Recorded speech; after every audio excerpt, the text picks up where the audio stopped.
I'm really happy that you're a guest on the show. Thank you for being part of it. Could you introduce yourself for people that don't know you? Yeah, of course.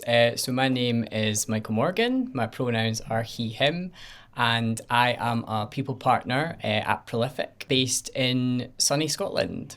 For those that don't know Prolific, could you share a bit about what Prolific is? Like, what's the context that you're working in? Yeah, so Prolific was born 10 years ago when our co-founder Phelim was doing his PhD. And basically, he had difficulty finding a platform which made it easy to run his research on and find trusted participants to partake in that research. And that's exactly what Prolific does.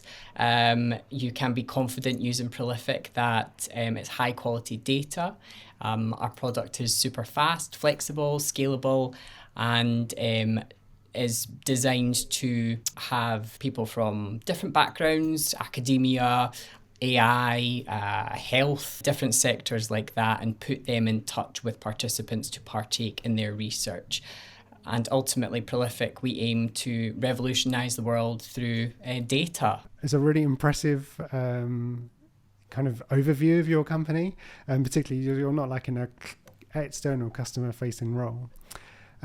So the thing we're going to talk about today is your external employee handbook.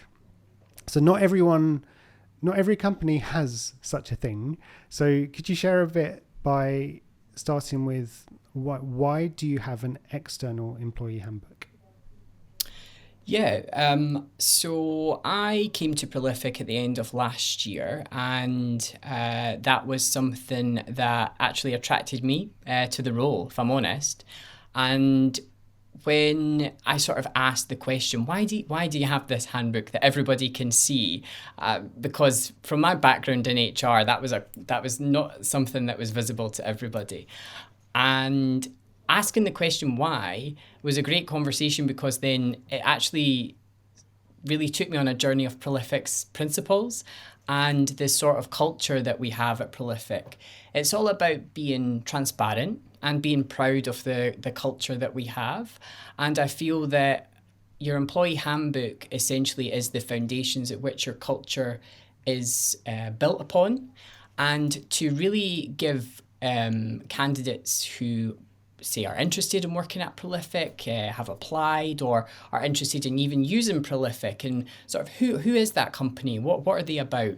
And like, what do they believe in? And I feel that is why we made the decision to make it public, so people can really see the inside workings of our business and see how we treat our employees, and actually how we action some of our principles as well.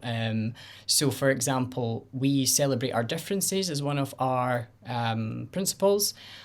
If we didn't have inclusive policies, then there wouldn't be that sort of correlation between that and the handbook and the principles that we have. And we wouldn't be able to go out and say, that we believe in these principles without backing it up with policies and procedures that are inclusive and centre around the people that we have in the business. So yeah, that's the sort of reasons why. It's also about consistency with behaviours as well.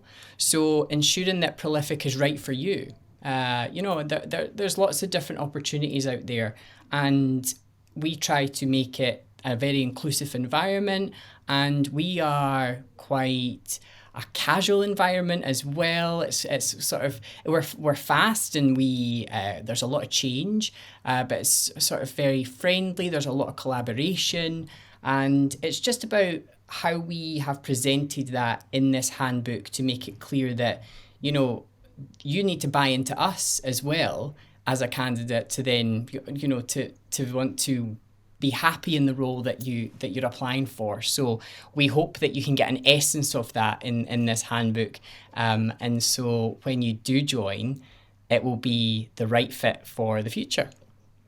You said so many good things in one answer. So I'm gonna put up some screenshots so people can see the handbook. One of the things I love is that it sets the expectation of this is what it's like, and so people can kind of opt in or opt out really early, and that means kind of one aspect of employee engagement is a lot easier because people are knowing what they're getting into. I also really like that Prolific have principles. So you've got prolific principles that you evolved your values into, and then you've also got like remote working principles, which provide guidance on what's okay and what's not, because you want to be really inclusive from a remote perspective.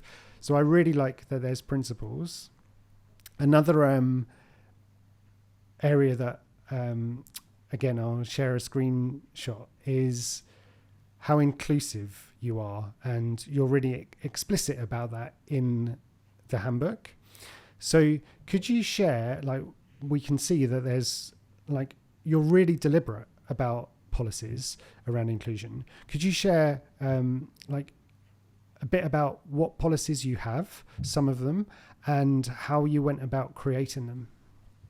Yeah, we're doing a lot of work as well with our principles and the extension of them, and we're creating behaviours based around those principles as well. And I feel that by doing that, it's opened up the different types of behaviours that we all have as individuals. And through learning from different external bodies that have came in, we have had some great sessions with, say, like we do lunch and learns every month on different topics, sometimes more than one a month. And we, over the past couple of months since I've joined, we were in the midst of doing a D&I audit on our employee handbook, and it kind of grew from there. It kind of grew from do we have the most inclusive language currently throughout our policies? And it sort of then grew arms and legs to then really picking them apart to say, right, actually, does this need its own policy? Because, you know, as a member of the LGBTQ plus community, I can relate to a certain extent with different individuals in my community, but I can't speak for them. And so having people come in and sharing their lived experience, but also hearing the lived experience from people within the business and getting that feedback and taking like us as a people team on that journey and sort of learning from them, we really sort of helped to build these policies. So it really came from a mixture of all of that. So when we looked at having, we have a DEI policy that's overarching, but then we filtered that into a trans inclusion policy, for example. We have also built out a coming out policy as well. And the reason to then separate these elements out for me just goes back to the point that our lived experiences are so different. And really hearing the feedback from the people in these communities spoke volumes as to, well, that doesn't really correlate to us, but this part does. And it makes it so confusing.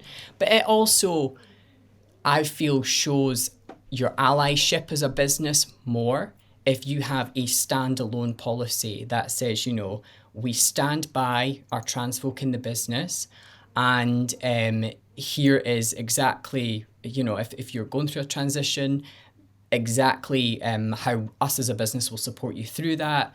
And it's different to, say, a coming out policy if you're then, say, coming out as gay. So that would relate to myself.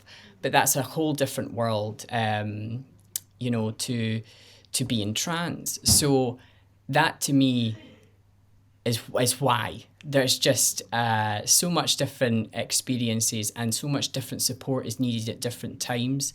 So to make it more specific and more supportive, I feel that you have a duty to have these separate policies in place, and that's been a journey that we've been on to make that happen, and to really listen to the feedback as well that we've had from both within, like I mentioned, and outside the business. It's wonderful to hear how inclusive you are in your approach to creating them, and thoughtful, and that you're sharing it so that people can learn about, okay, what does this look like to do this in my company? Which leads to the final question, which is, if someone is trying to do a similar thing, kind of create an external version of a handbook, being more intentional and explicit about policies or how you work, what advice would you offer them based on your journey of doing it yourself? First of all, I mean, I would say here, I do not have it 100%, and I think this is going to be a constant evolution, a constant learn, and constantly updating what we have and adding to what we have. So I will say that first of all, but I think the biggest thing is to, again, it's not, I feel that speaking for other people that you don't have their past experiences is then how your policies will not be effective at the end of the day. So the more that you can reach out to sort of specialists in these areas, but those who have had that lived experience, and the more that you can listen internally as well, utilize the feedback that you get through your employee surveys, actually do focus groups, talk to the people in your organization, find out exactly what it is that they need, and how that policy speaks to them, and really, really listen. I think sometimes we listen, but then maybe as a people team and HR team, we think, oh, well, I can hear what they're saying, but we think that this is better. But again, you don't have that experience. You need to trust that the feedback that you're receiving is actually what is needed in that case. I'm going to include a link to the Notion, which is your external employee handbook. If people want to follow with your work, is there a way they can do that? Yeah, so I regularly post on my LinkedIn about the bits that we're working on. So you can follow me and connect with me. So search for Michael Thomas Morgan, ACIPD. And yeah, you can see what we're up to there. You can also give Prolific a follow as well. That would be appreciated. But we are on a journey to build out our staff networks as well. We've listened to feedback, and this is the next part of sort of our journey here to make Prolific really celebrate our differences and live by our principles. So I'd be more than welcoming of any advice about that. So if anybody has fantastic staff networks in place, I'd be super happy to connect with you. And yeah, if anybody needs advice on their employee handbook or would like to chat a bit more about what you see, I would love some feedback and take advice as well. So yeah, it'd be great to connect.